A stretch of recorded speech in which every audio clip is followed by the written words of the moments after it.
สื่อเฟซเพิ่นตุยๆเพิ่นว่าเนาะชื่ออันตัวเก่านี่จ้ะชื่อตัวเก่ามันเป็นกำพรเขาเนี่ยเขาอะคือตั้งใหม่แล้วตัวนี้เนาะตัวเก่าอะไรแต่เปลี่ยนชื่อเป็นชื่อเดิมตุยเฟซแต่เก่าก่อนมันเป็นกำพรแล้วอยู่มาเป็นนันทสารตอนนี้ชื่อเดิมชื่อตั้งเพชรตะบิดเลยเข้าง่ายเป็นภาษาอังกฤษบัดนี้ ภา เนาะทุ ษาก ค อั น งกฤษตุยเมื่อก่อนก็คือเป็น แต่ก่อนมันเป็นคำพร ภาษาลาวบ่ คำพรภาษาลาวเลยกับภาษาอังกฤษอยู่มาไปใส่นันทสารแล้วมันก็เลยโทรยากเข้ายาก อืม ก็จะ ลืมถามอยากได้อายุประมาณจักปี สมมุติว่าเพิ่นอายุน้อยกว่าเจ้า แต่ว่าเพิ่นเป็นผู้ใหญ่สิเอาบ่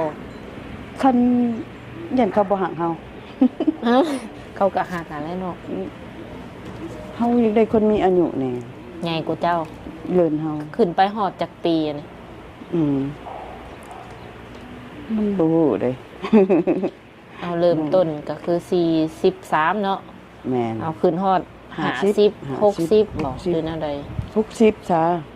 เฮาก็มีอายุเด้ อืม จังได๋เพิ่นสิว่าได้